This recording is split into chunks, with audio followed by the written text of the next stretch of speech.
What you're about to hear is a conversation we had recently with Dr. Todd McGowan, except he tells us not to call him doctor because he's a very humble kind of guy. But you might know him from the podcast, Why Theory. We love and respect Todd. We really appreciate him for joining us to answer these kinds of questions. Part 1 was about death in the phenomenology of spirit. This one's about Schelling and his theory of drive. For now, all I want to say is Michael Downs is teaching an introduction to Žižek course starting in just a few days on September 7th. You guys, if you don't take the course organized by Mikey, Dave, and so on, you are objectively siding with the enemy. So if when we, the people, take power, if you don't want to finish in Gulag, or at least in a re-education camp, please take this course. So sign up ASAP. We're really looking forward to seeing you there. Enjoy this episode, and if you want to learn more about Theory Underground, stick around until the end and watch the PSA or listen to it if you're on podcast. Listen to it, and it should give you a good sense for who we are, what we're all about, what we're doing. And then you'll be able to get involved if you want to. Okay, take care. Bye-bye. All right, now we're going to do part 2. Mikey, roll out the question. Okay, so let me give a little bit of context here, because how did I start talking to Todd about Schelling? Well, it worked like this. So in the land book, I'm writing this part, and I'm using Žižek to critique land, and but also to bring land in conversation with Žižek. And look, land basically has a cosmic concept of death drive, and there's a way you can read Freud. I think Freud is kind of guilty at this at points, but look, the reason you don't see Todd or Slavoj or Alenka or me, like, you don't see us talk about Eros versus Thanatos. And it's not just terminological. There's a reason here. Because when you take Eros and Thanatos as these like cosmic embodiments of tendencies, right? You're writing these libidinal dynamics into the fabric of the universe itself.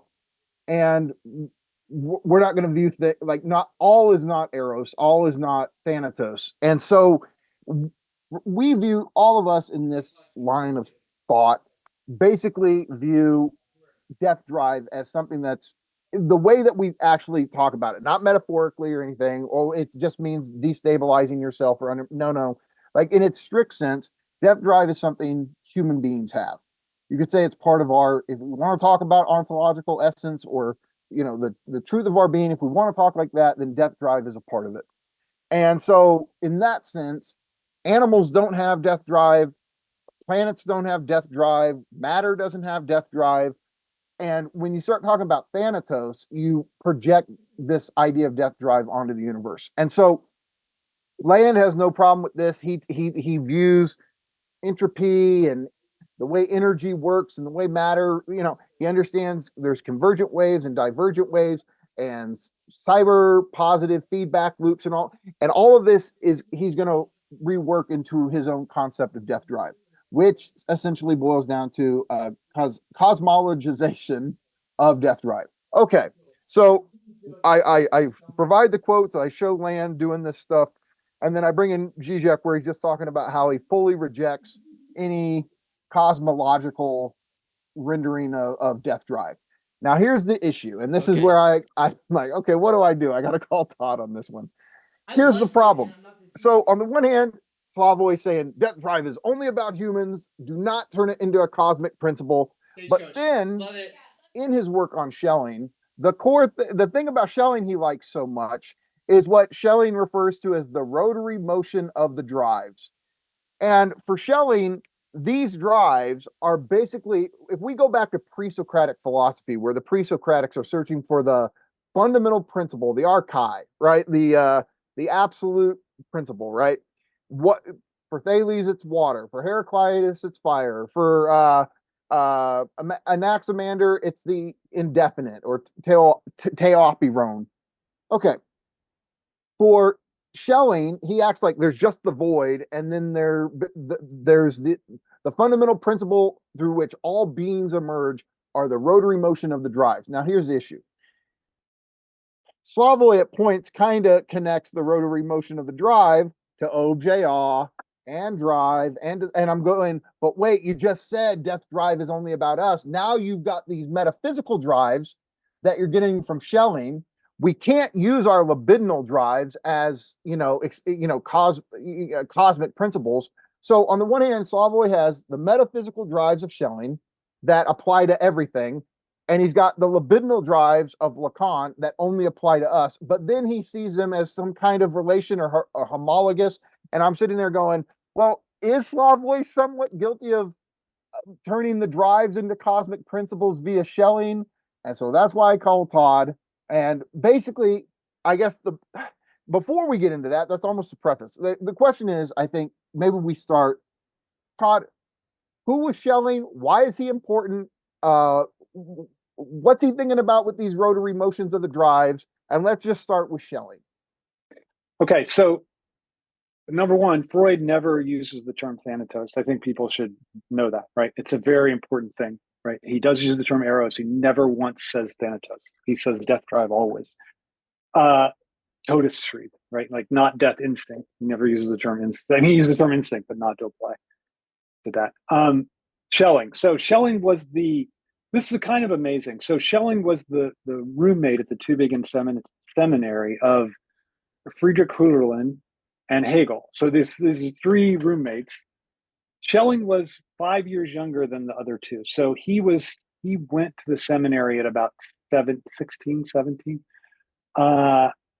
and 16. And he also left before the other two, or had a more immediate success. The other two struggled as what was known as a Hofmeister, which is like a private tutor, but it doesn't sound that bad, but it basically sucked. It basically meant you were a nanny to a bunch of kids. And so it was a terrible job. None of them, Hölderlin and Hegel, they had these letters bitching back and forth like, this sucks. It's terrible. Well, why is Schelling, who's like 5 years? Yeah, go ahead, Dave. Sorry.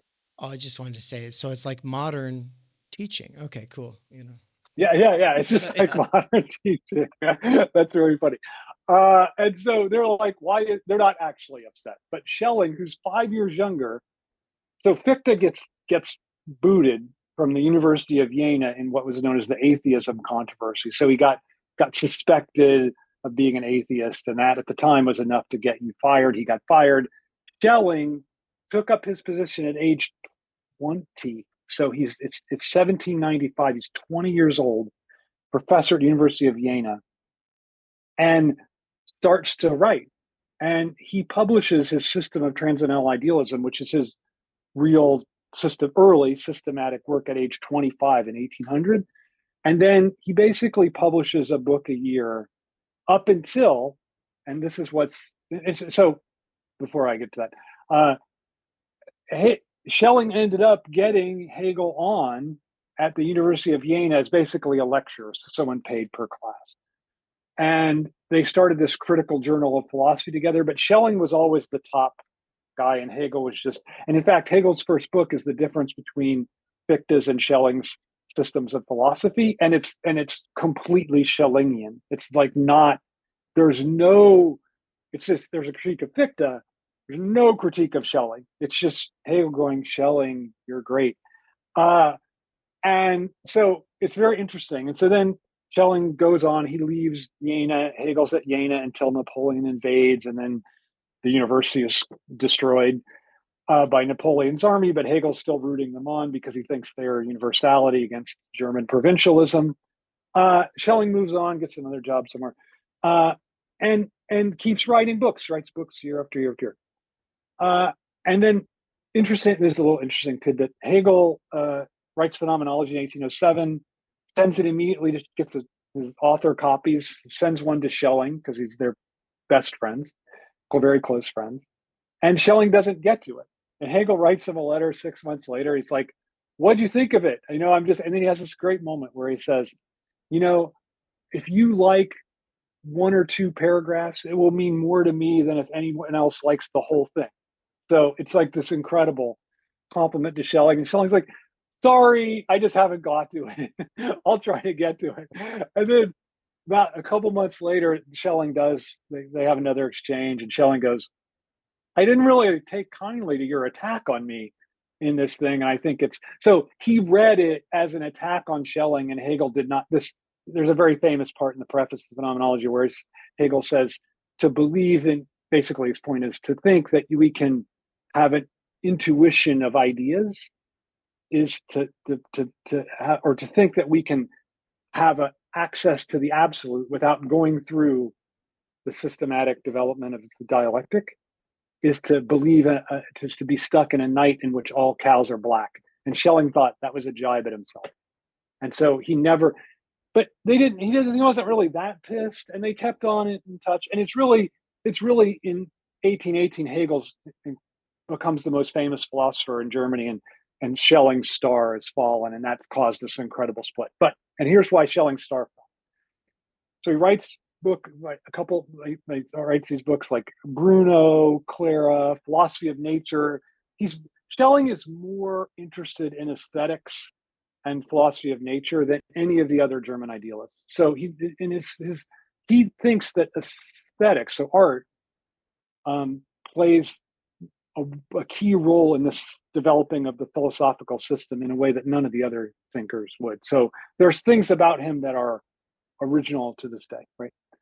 He also privileges the beginning, and that's what we'll get to this.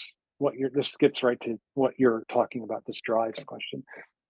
And then in 1809, 1808, he writes this essay on the essence of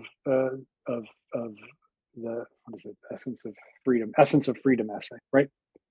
And this is like Slavoj thinks this is one of the greatest, and I tend to agree. It's one of the greatest works of philosophy. It's only 100 pages. It's not that hard. But he's trying to understand the origin of everything in a way that allows for human freedom. And then that leads him to write a series of attempted books called The Spirit of the Spirit, what is it called? Spirit of the Spirit of the World? Ages of the World. Thank you. I was trying to. I had in my mind. You said there was 3 versions of it, right? Right.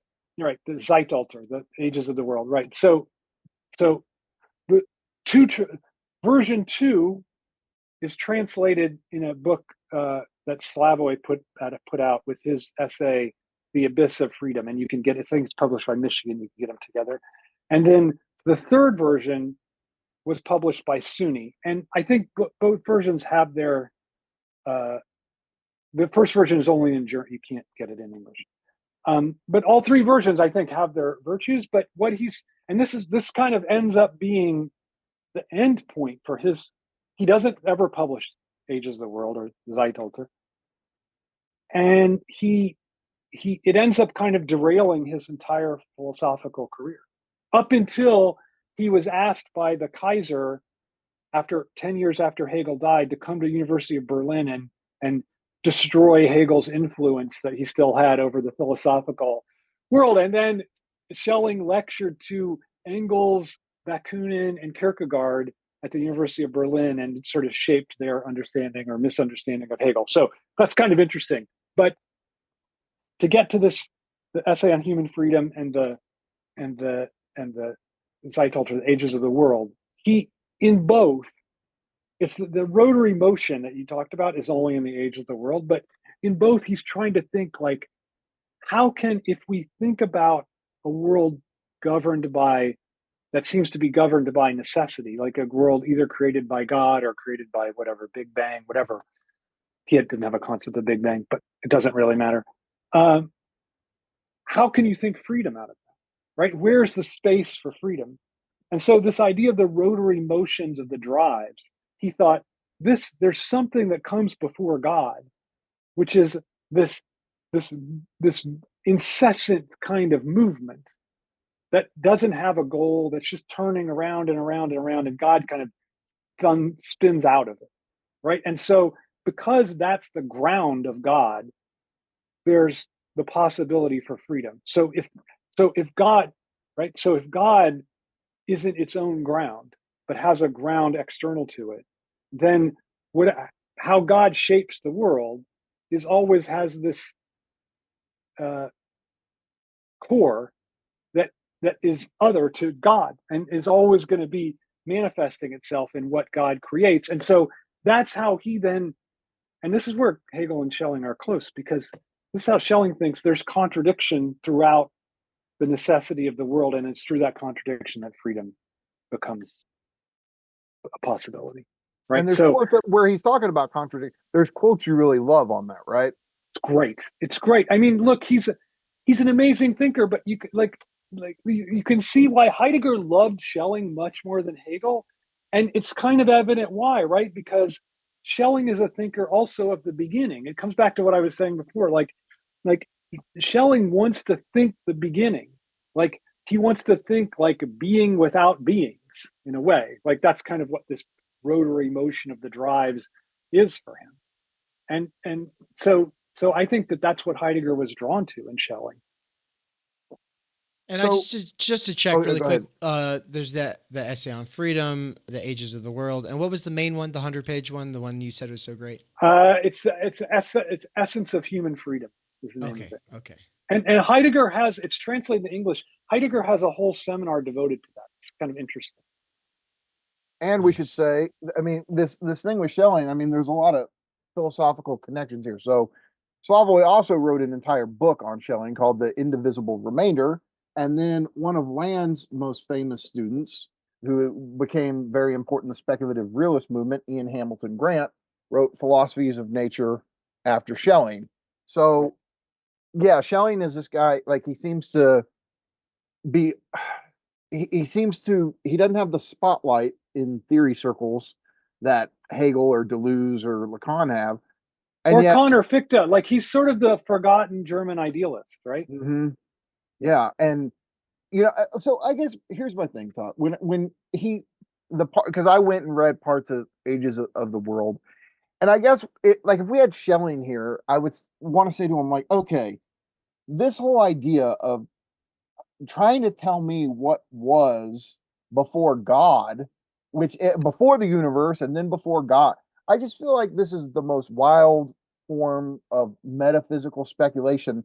And I guess I would say to him like, how do you prove any of it? Like, what's your evidence? Would he say this is a transcendental argument? Like, would he try to do the Kantian thing and say this is the condition of all that is? But it's like, it seems wildly speculative. Yeah, you know, it's funny because I forget what book it is, but Graham Harman says the universe is like a rave party in Berlin with blah blah blah and all this, and I'm like, really? Like, where's the evidence for that? And I'm like, I think Graham has a lot of like good insights, but then literally come across something like that, and you're like, well, this is just like I think the word psychotic is not is like proper in this sense. Like that's just a crazy thing, and the same thing's true with Schelling. Like you're reading along, it's pretty good, right? Like he has some pretty good. It's like you're saying there's some good stuff, and then you come across this, and you're like, that's just like it's just crazy. Like you could just say anything, but like you the pulled answer it out to of your his question, ass. right? Like you could just say anything. Like how in the world would we begin to even argue with him about that? Like what would I'm still not sure what those drives are. I'm still I know. And I think he would say exactly what you said. We know thinking backwards. So it's a condition of the possibility of our freedom. That's what he would say. And so he would say, if you don't think that, if you don't accept that there's this rotary motion of the drives prior to God, then you cannot think human freedom, because there has to be the ground of God has to be this wild force that God can't contain. I just feel like so. However, you want to theorize that. What are the four drives? I mean, they're not the oral, the anal, so what are they? What characterizes? There's not four. There's not four. It's just plural, right? Yeah, it's just plural. It's not even. I don't even know why it's plural. Like it's just it's like a circular drive. It's not. There's not four. It's just there's no. Yeah, rotary Schelling has the circular motion of the drives. Basically. Right. Okay. It's like you might think of it like things are just kind of, there's like a soup of the universe just Yeah, kind of sure. spinning around. Yeah, the That's what he churn, thinks. the Well, it's cosmic just also churn. what it's what Anaximander meant by the indefinite, and then like But qualitative substantial entities emerge out of this indefinite soup. Right. this doesn't sound different from my ignorant understanding of Schopenhauer and the will, right? Is it Right. different? I think that's not, well, it's different only in the sense that for Schelling, it can't, like, I think his understanding of freedom isn't, I don't know how much it's tied to will, right? Like, I think that that's the only thing that I would say. Like, I think it's not, this would be controversial to say, but I think that in German idealism, like, I think that for Schopenhauer, will is like, will is what, yeah, maybe it's the same. I don't want to go there. So yeah, maybe it's the same. Yeah, Yeah, like, because I'm kind of like, that's a good connection, Dave. I'm just, but I mean, my instinct is like, oh, but Schelling would not want to be labeled a Schopenhauerian. Well, and Schopenhauer no, wouldn't and in want to fact, be Schopenhauer wouldn't want to be labeled other Yeah. way Sch- around, Yeah. right? Yeah, right, yeah, yeah. right. Like he viewed Schelling as in the same bucket as Hegel, right? Like he thought they were. I mean, he thought there was this massive after Kant, like starting with Fichte, this massive misreading of Kant. That he was the only, he's like the true inheritor of Kant who understood the noumenal as the will, right? Like that's what he, and no one else got that. So yeah, I think that's I think that's the only thing. I think that for Schelling, he would not say that these primal drives, this rotary motion, it's before will. So that's why he would, I think that would be the difference. Like he doesn't think what's primary is will in the way that Schopenhauer would. But I think otherwise, I think that's not a bad way to think of it, because I think there's some kind of connection there. Hello, beautiful listener. I see you. Just kidding. I can't. But I have to interrupt this just really quick to make my own advertisement, my very own, the one that says subscribing, liking, commenting. It actually makes a really big difference. So even if you're just on the free side, shout out to you. Thanks for doing it. Make sure to subscribe and all that. Especially people on the podcast, make sure to say something nice in the reviews. It actually really helps. And I need reviews on every platform, all right? Because I just hate to say it, it matters, you know? I try not to chase the almighty algorithm, but also I don't want to have all of this beautiful content go to waste. And so I'm trying to walk a fine line between quality and quantity. And I come out way heavier on the side of quality, as you can obviously see we do here. But come on, let's push that subscribe button, you know? Let's smash that like button, you know? Like teach the algorithm what you actually care about, all right? And then maybe it'll show it to other people. That's great. All right, let's get back to it. Otherwise, I think that's not a bad way to think of it, because I think there's some kind of connection there. Well, and I think the issue is that when we think of drive, we don't think of agency, but when we think of will, we think of agency. But when we think about Schopenhauer, it's supposed to be some kind of cosmic will. But of course, there's not a God. And so if there's not a God, but there's a will, would that just mean that at every level, from the atom to the quark to the human, there is a self that wants to get beyond, like it's a desiring push forward up from oneself, as opposed to the Schelling, it would just be like it's from behind you all the time. Yeah, except I think that's why I think it's a pretty good statement by you, because for Schopenhauer, will is not subjective necessarily, right? Like Non-agentic is his term, right? yeah, it's not Non-agentic. agential. I don't know what the adjective form of that is. It's not about it's like will is something we're subjected to for Schopenhauer, right? So in that sense, it's not, I mean, I think it's almost the other, but I just don't think Schelling would put it in those terms. And maybe it's just terminological. I mean, I don't think so, because I think I think for Schelling, there is a real break. I think for Schopenhauer, there's not as much of a, here's I think. I think for Schopenhauer, there's not as much of a break between this originary mess, and then what we are existing in now. And I think for Schelling, there's a huge break. There's like this rotary motion of the drives, and then there's God, and then there's creation, and it's a different world. Then there's a world of freedom. There's not freedom in the rotary motion of the drives. There's freedom because those drives exist, right? Because we're not just reducible to God's act of creation, that there's something that even God has to be grounded. That's how there's this space of freedom for us, right? That's Schelling's idea. And I think this is helpful to add. You just said the term, but I want to highlight it, right? So look, there's ways, and maybe people would say these are reductive, but I still hold that this is helpful. Look, Heidegger is the thinker of being. Deleuze is the thinker of difference. Kierkegaard is the thinker of faith. Like these, there's truth to that. Like there's simplistic statements, but I think they're also fair, right?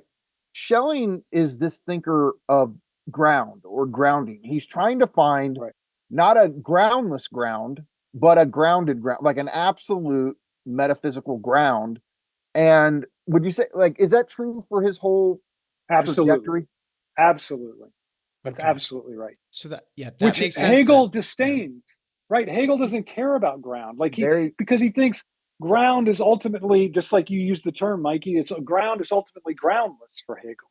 Like for Hegel, we're always these uprooted subjects sort of lost in the air. This is interesting. I just want to tell people that it's interesting because one of the accusations leveled against Slavoj, you brought up his engagement with Schelling. I was going to go here. Yeah. Robert Pippin and others think that Slavoj is basically Schellingized Hegel, right? So that he's giving us a Schelling version of Hegel. And the reason why they say that is because he really makes a lot out of this statement that Hegel makes very early, while he's still a Schelling follower.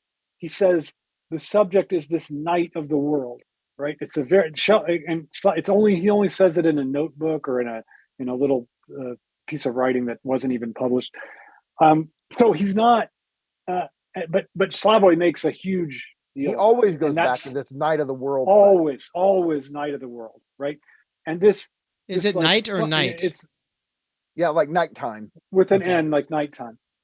And because it's like for, and you can see the resonance with Schelling, right? Like it's this void out of which all the dialectical movement goes. And for these critics, they're like, well, wait a minute, Hegel does say that, but it's a very non-Hegelian kind of claim relative to the other things. So it seems more like that's something Schelling would say. And it's more in line with Schelling's philosophy of like this original, as you're saying, Mikey, the philosopher of ground. What is this original point of this rotary motion? It's this night of the world, right? This night that comes before the daytime of God. And so why are you stressing that? This is what they say to Slavoj. Why are you stressing that when that's the most Schellingian part of Hegel's philosophy and not these dialectical relations, development of spirit, etc. And to put it, that's the look, just to emphasize what he's saying, but in different words. Look, we all know Slavoj as the Hegelian Lacanian. Now, what is Lacan trying to get us to do through psycho? Have an encounter with there is no big other, which is to say, yes, of course, there's a big other. There's a social order, but it itself is groundless. It's not substantial. It doesn't have all the answers. It's not an absolute ground in the tip. I'm not using Hegelian absolute, but like in the way that we think of absolute, it can't be that. It itself has its shortcomings, its failures, etc. And it doesn't have all the answers. So ultimately, society, Dossmann, the big other, however we want to talk about, they're groundless grounds. Okay. And so that's in Lacan. Then Hegel is constantly showing that everything that tries to be the substantial, immediate thing is always contradictory, not just a subject, but also a substance, but also a subject, right?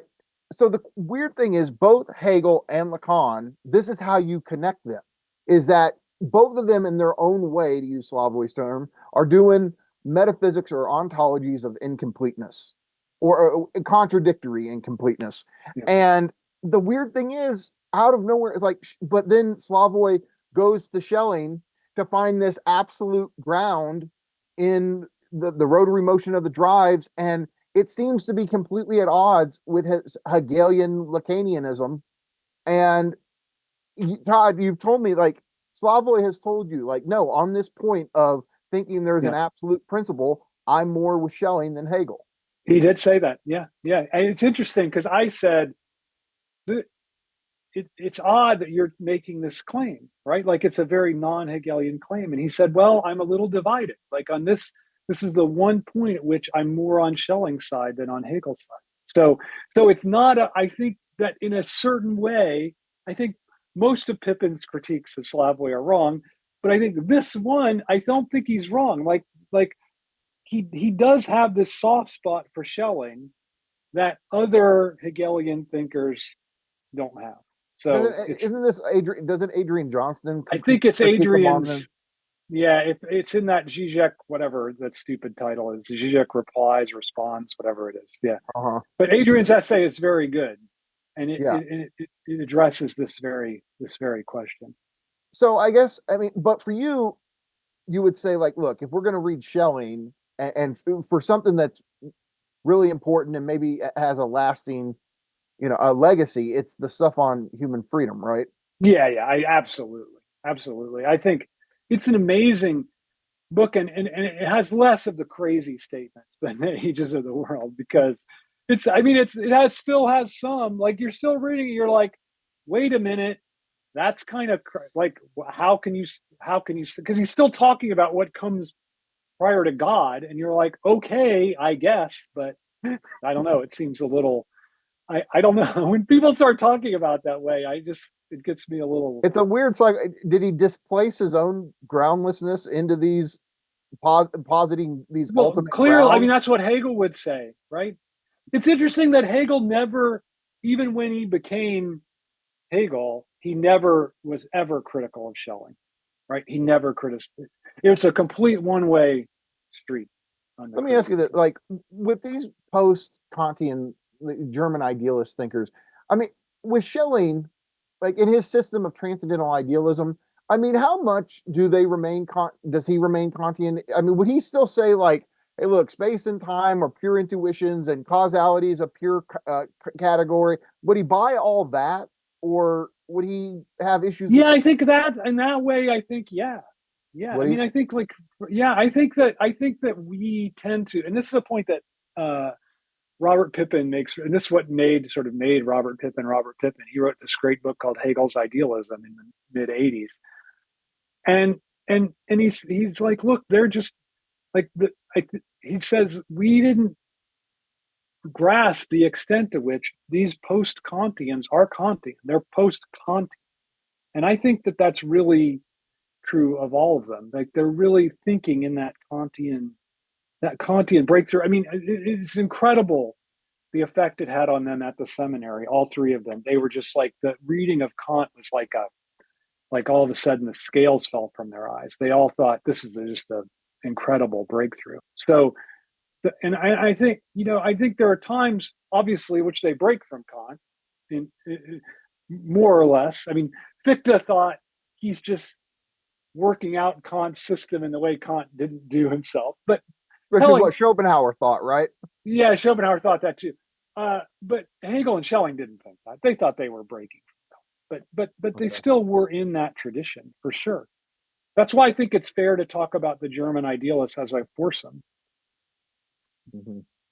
So the foursome would be Hegel, Fichte, Schelling. Who's our missing guy here?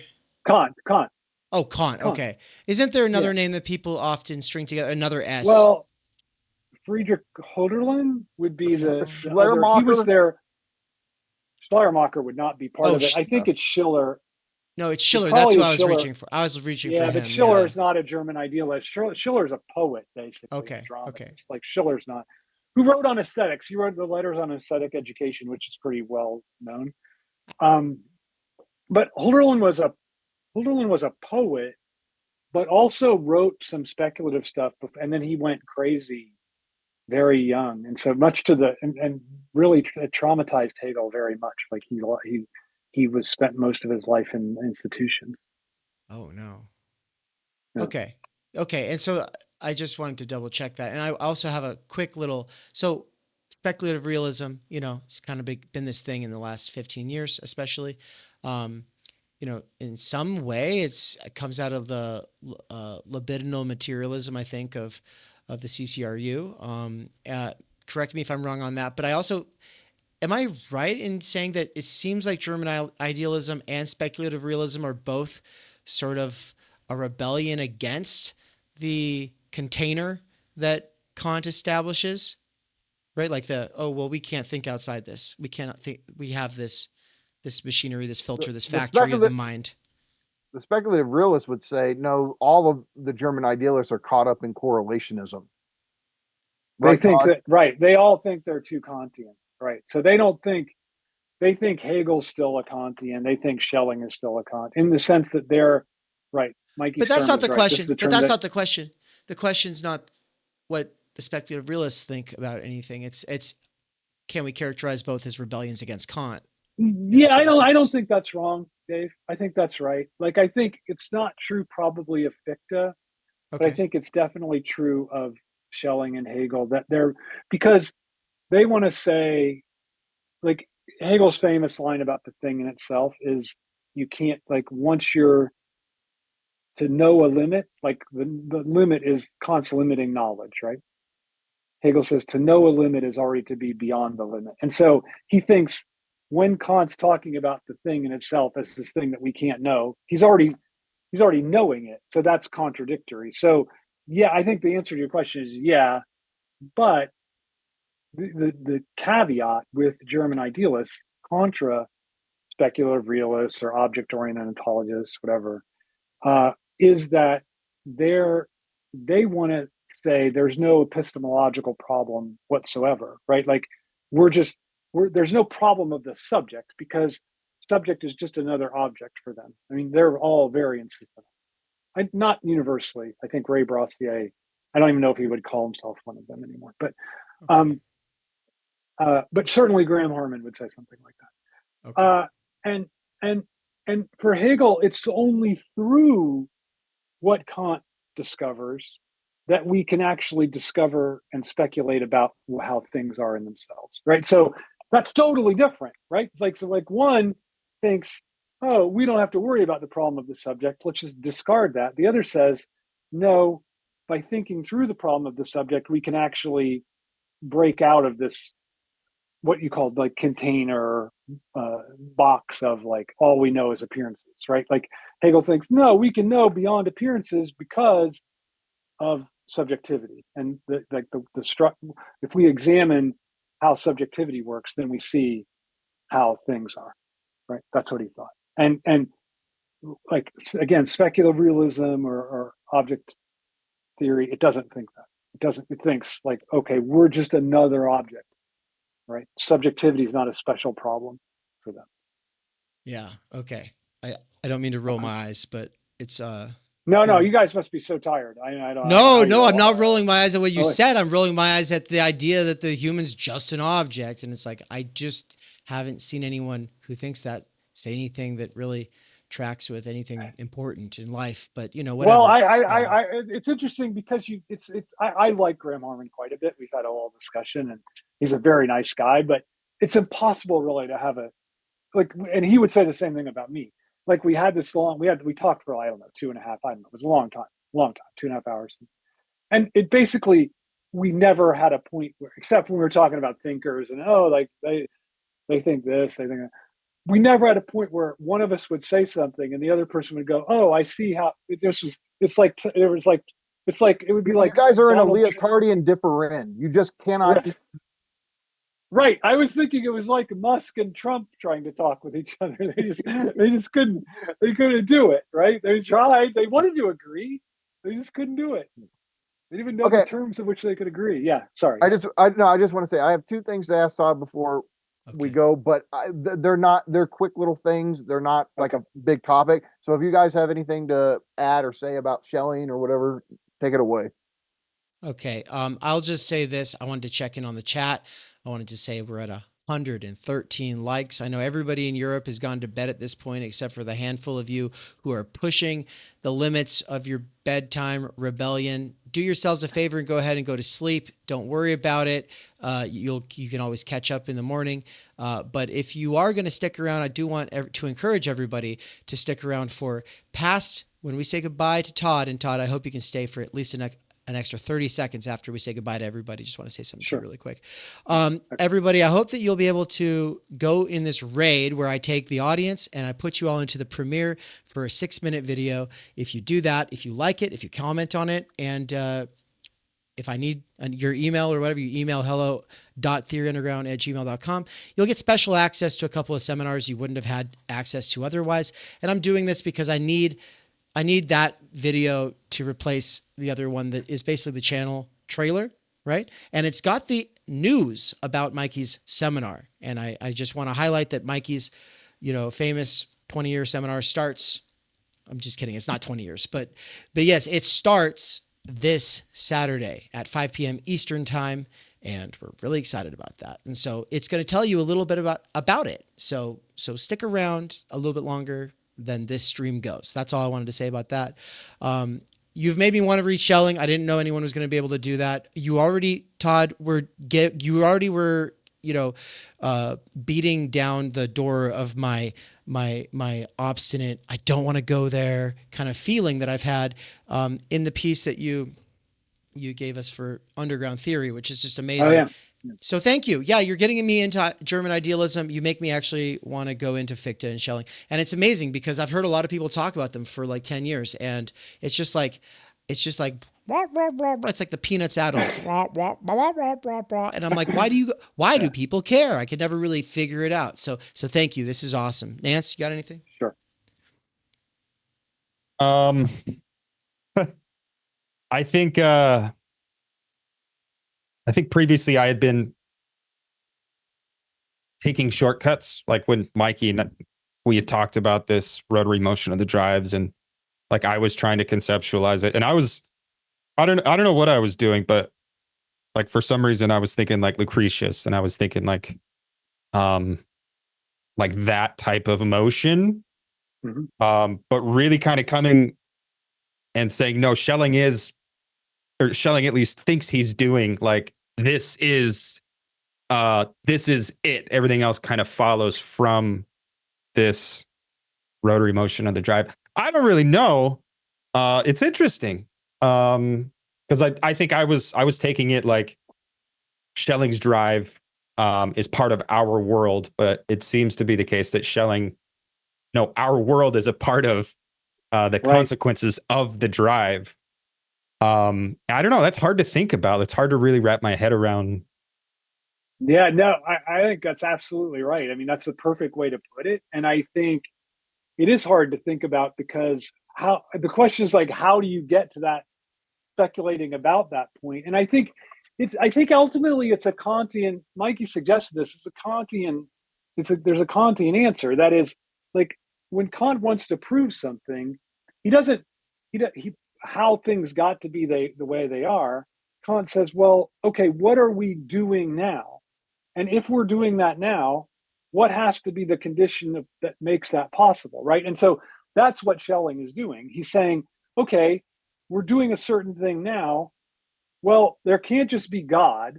There has to be this thing before that then conditions all of that. And I think you're right to put it the way you do, that it's like we're in the shadow of the drives, not that the drives are somehow under us or in our shadow. So I think I really like that a lot. That like we're in the wake of the drives, right? Yeah. And it's funny, Todd, like, because on the phone I was like, well, you're more Hegelian than Slavoj. And on this point of like saying, no, there's no grounded ground. You stick with Hegel on there's groundless grounds. That's what we have to work with. And that's all that metaphysics is and ontology. And even Heidegger, I think Heidegger would agree with that. He would say like being isn't ultimately, if you get him at his best, he would say being's a groundless ground. There's nothing Right, because it's behind it. precisely because it's the relationship between being and nothing, right? Like I think that Heidegger thinks that in a way, I mean, which is, the essay that you like so much, What is Metaphysics, I think is probably clearest on that. But it's clear in the Black Notebooks too, I have to say. Yeah, because he's clear in that essay. There's a line, I could go find it, where he straight up says the nothing is being. Like that's the big reveal. And it's because being is not an entity. It's not a substantial thing. But I guess what's interesting to me, and I need to read Ian Hamilton Grant's book on Schelling to see what he does with it, because as a student of land with the Fang Noumena and all of this and the Deleuze thing, it seems to me that even though Slavoj wants to take Schelling and mix him with Hegel on some level, Schelling, like, there's a way you could really turn him in a Deleuze direction and say what these rotary motion of the drives are is in the field of intensity, and that it's the field of intensities that give rise to actualities. And I'm wondering if that's more of what Grant does, where he's like, no, let me connect it to Deleuze. Right, like it's a pure deterritorialization, right? Pure deterritorialization, pure virtuality, intensity, and it's through that actual concrete forms arise. Yeah, it's interesting. I don't know that Deleuze ever once says Schelling's name, so that is interesting. But it would be a. I haven't read the Grant book, so I have no idea about that. Okay. I got the two things. If anything you guys want to say before you close up. Okay. So the last two things I have, just one. So I was thinking about this the other day, and I'm just hoping you can point me in the right direction. So Slavoj, I'm getting in September, I'm doing a course on the introduction to Žižek's theory of ideology. And one of the key points in Sublime Object, I'm not going to really get into this in the course, but I plan on teaching Sublime Object next year. And so I'm trying to connect these dots right now and get them simmering in the background. Okay, so because of Laclau and Moth's influence on Sublime Object, he's a proponent of democracy because he thinks it like leaves open the space for ideological battles. Mm-hmm. Quickly after that book, he totally denounces the democracy thing and rejects it. Did he ever write like an actual detailed, or for him, what would be a detailed account of why he turned away from democracy? I know he did. He talks about it, but I can't find the essay or whatever where he's like, here's the real issues with democracy. No, but I think the closest is the preface he added to For They Know Not What They Do. Is that it? I think it's a long preface. It's like he does. Pages. Yep. That's where he does it.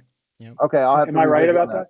Yeah. And it's because of the populist movement at the time where he was at, right? I think he's like, oh no, it's not going to happen. Is that right?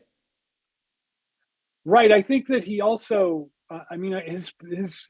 he like quoted Churchill in Sublime Object, and I think he rued that. And I think you're right that it's Laclau, and you said populism, Dave, right there. Like that's what Laclau's thing was populism, and he really, I think that's he ends up being very, very critical. But I think that's where it is. It's in that preface. Look, which was written in like 2005 or something. In Sublime Object, there's no real Badiou influence, but I can detect, like, look, he likes democracy there because he thinks it leaves space it opens the space for an event.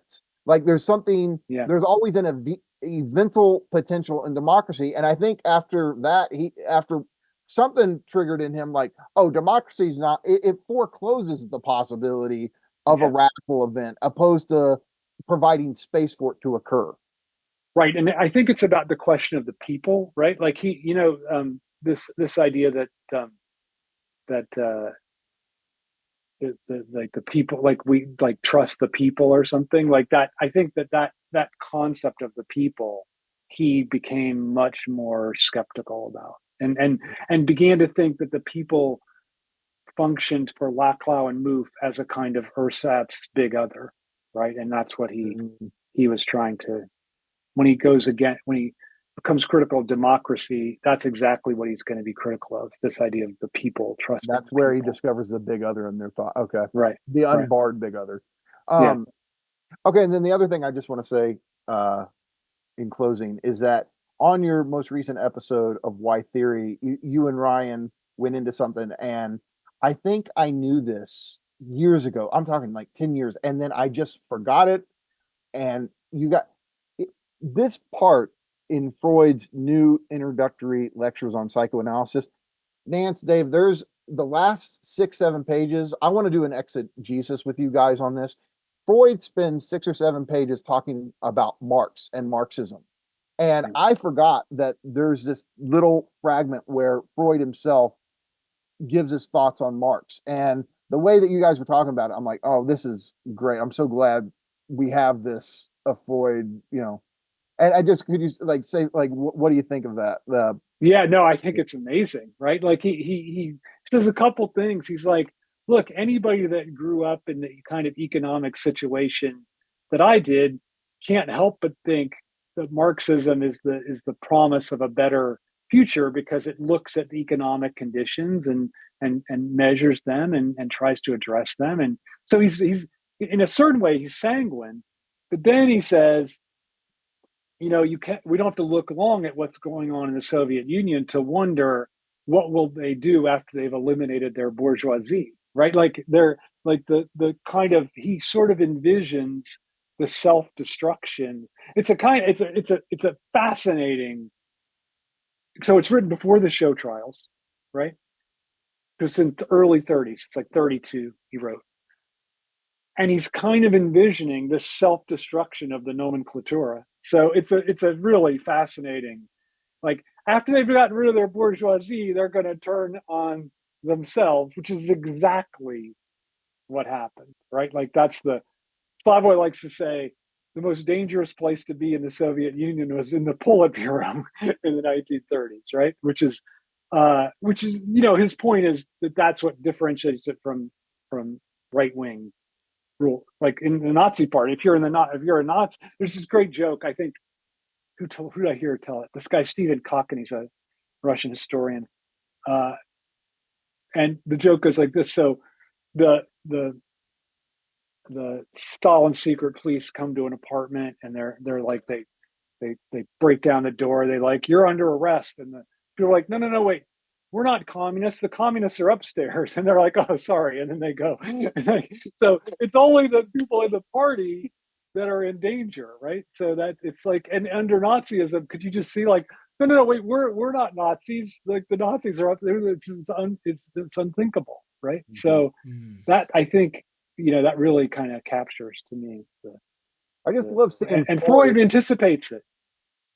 I love Freud as the father of psychoanalysis, sitting there going, no, it's these economic situations are incredibly important. And I feel like, look, at this point, I would be putting words in his mouth, but I feel like I could, on some level, indirectly say, no, it is a psychoanalyst's job to be concerned with the economy, that so much of our symptoms, our depression, are like, you cannot just think that analysis is something within the 4 walls of the clinic. You have to totally think agree. like the subjects out there in this world, and we cannot divorce ourselves from the material world. And so much of our patients' suffering, symptoms, hangups have economic causes.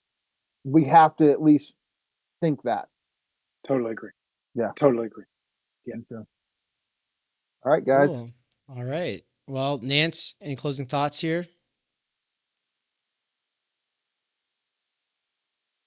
I think everyone who has been with us all day today for this epic marathon live stream here at Theory Underground, thank you guys for coming. It's been a really good one, and I love it when we end it with like a grand finale. I feel like this has been a grand finale for the ages. We've gone for what? It's been 2 hours or almost 2 hours with Todd and Mikey. Mm-hmm. It's been an excellent day. There's been, like always, like threads that kind of connect all the different conversations we've had going on. I got a ton of notes. I'm excited to write about it. I'm excited to hear other people's thoughts about all that we kind of talked about. Yeah, and Todd and Mikey, thank you guys for coming on and like overflowing my brain container. Like, No, and thank Yeah. you again. Nobody's doing streams like this. Like, this is a Theory Underground only thing to get all these different thinkers on for these marathon. Like, I mean, nobody in the history of theory has been doing this. So Yeah, it's great. thank you guys. It really for is this. great. Yeah. Thanks, guys. Yeah, and thanks, Nance. You basically said it all better than I ever could. These have been one of my favorite things to do. They're an absolute blast, but I don't think they would be what they are without you guys, and especially you, Nance. You're definitely like, Absolutely. you give me a lot of energy in the way that Benjamin Studebaker was talking about how we get energy from the other when we feel like we're actually bringing something for another person, when we're actually, because for him, right, he's saying it's not death and being, it's love, it's love. And I connected that to Levinas and metaphysical desire, but the whole conversation throughout the day on the possibilities of art and religion, and like the lessons we've learned from those various movements, captured as they are, and whatever it is that we're doing, and how it's all coming together for some of the pieces that people are working on for TUCon 2024, October 24th through 27th, Boise and Zoom. Very, very excited for all of that stuff. And I'm super stoked for Mikey's, the beginning of his seminar. Mikey, I want to give you 20 seconds, no longer, just to say what you will talk about. And then Todd, I want to give you a moment to bestow a blessing on him, and then we'll close it out. All right. No, look, this first one, I'm just going to talk about on some, I want to talk about how I got into philosophy. So you could have the canonical one where, people want to hear my little story about how I got into it. And I want to talk about what philosophy means to me. And, you ask 10 philosophers what philosophy is, you get 10 different answers. But I think moving forward with the seminar, I plan on teaching works by Todd, works by Slavoj, Baudrillard, Land. They're all going to be there in the seminar. But I think it's important to lay a groundless ground in thinking about how I think about philosophy and what it means to me. And yeah, so we're going to talk about what I think about philosophy. Well, I just think that like, what an incredible opportunity. I think Mikey's one of the most exciting thinkers around today. So I think it's a great chance for people to take a class with him. All right, everybody. Thank you so much. Thank you, Todd. Thank you, Mikey. Thank you, Nance. For the folks in the chat, you're about to get dropped into the premiere for a video. If you stick around, if you watch the whole thing, if you like it, and then you drop some kind of a comment, not just for the algorithm, but also talking about one aspect of the actual video, then email hello.theoryunderground@gmail.com, and you'll get your golden ticket for access to a couple of very special things coming up very soon. With that, thank you, everybody, and take care. We cannot do direct revolution, but the only way to lay the foundation for it is to do what you are doing to move the underground. It's a theoretically correct title. Welcome to Theory Underground, a place for workers with earbuds who are tired of letting others read and think on their behalf, slipstreaming our way into an understanding of a situation that short-circuits the deadlocks of our moment. Research at Theory Underground focuses on what is most important for understanding our current situation: theory of the subject, capital, time-energy theory, critical media theory, CMT, and the most essential critiques necessary for understanding why the theory, ideology, and common sense of influencers left to right misses the mark. Theory Underground is coming to a city near you. What that has meant in the last year is traveling across the United States, into Canada, and then all over Europe to promote our books, courses, and ideas related to time energy and underground theory.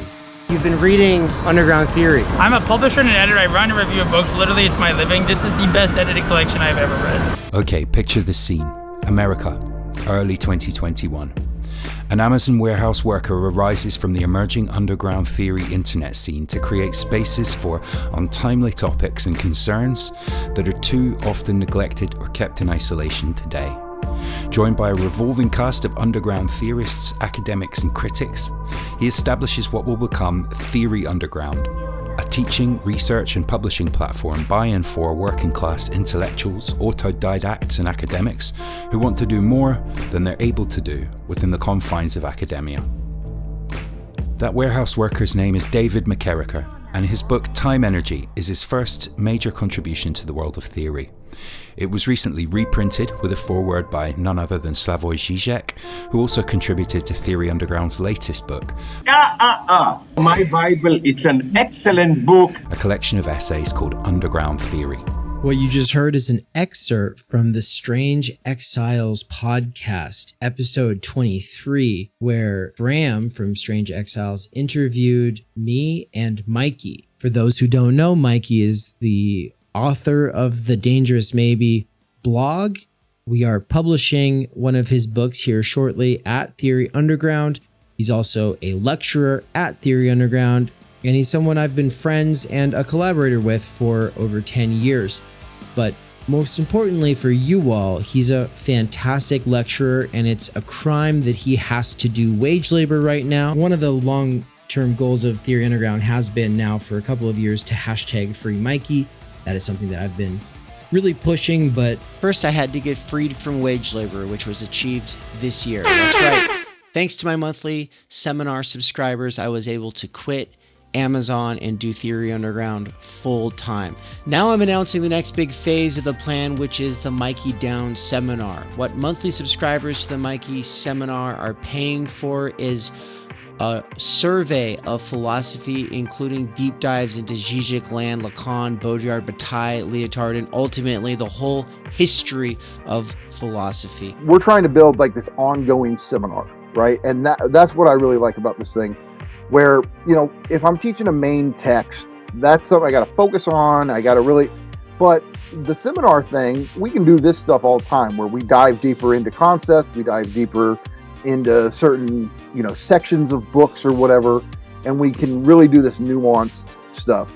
I think that there's probably no better way for us to accelerate our learning in these areas than by slipstreaming Mikey. And that has been my belief for years and years and years now. It's official. You're able to help out. You're able to get involved. You're able to benefit directly from liberating him from wage labor. Get on it right now. Do it. Just go. Stop what you're doing. Go click the button. Subscribe. This is what you do. Subscribe to him. If you're already signed up for the ongoing Theory Underground seminars, then that's the ones that I do with my wife, Anne. Though that's getting an upgrade, which means that I will be doing one session per month that is just me, and then I will also be doing the ones with Anne, which are a crash course in sociology, anthropology, the social sciences, and ultimately Marx, Heidegger, Levinas, Bourdieu, imminently critiquing pop psychology, sociology, self-help, and ultimately the doxa of our time. But if you would like to be a subscriber to both Mikey's seminar and the seminar that the Snellgrove McKerrachers are doing, then the best way is to become a Tier 4 subscriber, or you can be a Tier 2 subscriber to each of us. The reason this matters is because Tier 2 is like pretty much the best bang for your buck. It gives you huge discounts on all of the courses that we do. But if you can't afford it, Tier 4 is amazing because it gives you Tier 3 access at both Mikey's seminar and ours. And finally, not everybody has time to be part of these ongoing research seminars, and they just want to fund the paid content for the YouTube and podcast. And so thank you so much to our patrons over at Patreon. They're the ones funding all the free stuff. So big thank you to Bert, Marilyn, Carl, Sahil, Zozandra, Nikolai, Darian, Tyler, and Mandeep, and all the other wonderful patron people, Patreon people. And thank you to all the other wonderful Patreon people. Thank you so much to all of you patrons, and also to the special subscribers and the paying subscribers. Oh my god, it's just so awkward. Thank you, Patreon. Patrons, thank you. Oh, okay. And to all the other wonderful patrons, thank you so much, all you patrons. And also a special thanks to the subscribers on the YouTube side, as well as the paying subscribers over at Substack. Why can't we do this? Fuck.